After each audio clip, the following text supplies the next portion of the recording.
Price the Lord. God is love online international ഫെലോഷിപ്പിന്റെ ഈ online പ്ലാറ്റ്ഫോമിലൂടെ എന്നെ ശ്രദ്ധിച്ചുകൊണ്ടിരിക്കുന്ന എല്ലാ ശ്രോതാക്കൾക്കും കർത്താവായ യേശുക്രിസ്തുവിന്റെ നാമത്തിലുള്ള സ്നേഹവന്ദനത്തെ അറിയിക്കുന്നു. പ്രിയമുള്ളവരെ, നമ്മുടെ ബൈബിളിൽ കാണപ്പെടുന്ന പൊതുവായ ചില ചോദ്യങ്ങളും അതിന്റെ ഉത്തരങ്ങളുമായിട്ടുമാണ് ഞാൻ നിങ്ങളുടെ മുമ്പിൽ ഇന്നെത്തിയിരിക്കുന്നത്. ആദ്യത്തെ ചോദ്യം നമുക്ക് ശ്രദ്ധിക്കാം. യഹോവയ്ക്ക് വഴിപാട് കൊണ്ടുവരേണ്ടത് ആരാണ്? യഹോവയ്ക്ക് വഴിപാട് കൊണ്ടുവരേണ്ടത് നല്ല മനസ്സുള്ളവരാണ്. അത് കാണപ്പെടുന്നത് പുറപ്പാട് പുസ്തകം 35:5 കാണപ്പെടുന്നു. രണ്ടാമത്തെ ചോദ്യം നമുക്ക് ശ്രദ്ധിക്കാം. സുഗന്ധം വീശുന്ന ഫ്രൂട്ട് ഏതാണ്? സുഗന്ധം വീശുന്ന ഫ്രൂട്ട് ദൂതായി പഴമാണ്. അത് കാണപ്പെടുന്നത് ഉത്തമഗീതം 7:14. മൂന്നാമത്തെ ചോദ്യം നമുക്ക് ശ്രദ്ധിക്കാം. ജ്ഞാനിയെ പൊട്ടനാക്കുന്നത് എന്താണ്? ജ്ഞാനിയെ പൊട്ടനാക്കുന്നത് കോഴയാണ്. അത് കാണപ്പെടുന്നത് സഭാപ്രസംഗി 7:7 കാണപ്പെടുന്നത്. നാലാമത്തെ ചോദ്യം നമുക്ക് ശ്രദ്ധിക്കാം. ഗർഭിണികളെ പിളർന്ന രാജാവ് ആരാണെന്നാണ്. ഗർഭിണികളെ പിളർന്ന രാജാവ് മെനഹേമാണ്. അത് കാണപ്പെടുന്നത് 2 രാജാക്കന്മാർ 15:16. അഞ്ചാമത്തെ ചോദ്യം നമുക്ക് ശ്രദ്ധിക്കാം.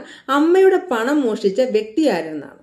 അമ്മയുടെ പണം മോഷ്ടിച്ച വ്യക്തി മീകാവാണ്. അത് കാണപ്പെടുന്നത് ന്യായാധിപന്മാരുടെ പുസ്തകം 17:2 കാണപ്പെടുന്നത്. ആറാമത്തെ ചോദ്യം. ഈന്തപ്പട്ടണം എന്നറിയപ്പെടുന്ന പട്ടണം ഏതാണ്? ഈന്തപ്പട്ടണം എന്നറിയപ്പെടുന്ന പട്ടണം എരിഹോ ആണ്. അത് കാണപ്പെടുന്നത് 2 ദിനവൃത്താന്തം 28:15.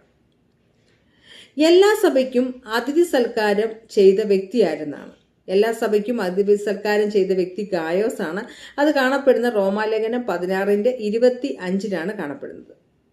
അടുത്ത ചോദ്യം നമുക്ക് ശ്രദ്ധിക്കാം. ശീത ദിവസത്തിൽ മതിലിൽ പറ്റുന്ന ജീവി ഏതാണ്? ശീത ദിവസത്തിൽ മതിലിൽ പറ്റുന്ന ജീവി വിട്ടിലാണ്. അത് കാണപ്പെടുന്നത് നഹൂമിന്റെ പുസ്തകത്തിൽ 3:17 കാണപ്പെടുന്നത്. അടുത്ത ചോദ്യം നമുക്ക് ശ്രദ്ധിക്കാം. ദർശനം കണ്ട് മുഖശോഭ ക്ഷയിച്ചു പോയത് ആരുടേതാണ്?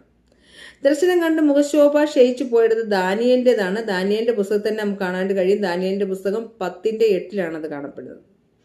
അടുത്ത ചോദ്യം നമുക്ക് ശ്രദ്ധിക്കാം. ജ്ഞാനത്തിന്റെ ലക്ഷണം എന്താണ്? ജ്ഞാനത്തിന്റെ ലക്ഷണം നമുക്ക് എല്ലാവർക്കും അറിയാം, സൗമ്യതയാണ്. അത് കാണപ്പെടുന്നത് യാക്കോബിന്റെ ലേഖനം 3:13. എല്ലാ പ്രിയപ്പെട്ടവരെയും കർത്താവ് അനുഗ്രഹിക്കട്ടെ. God bless you.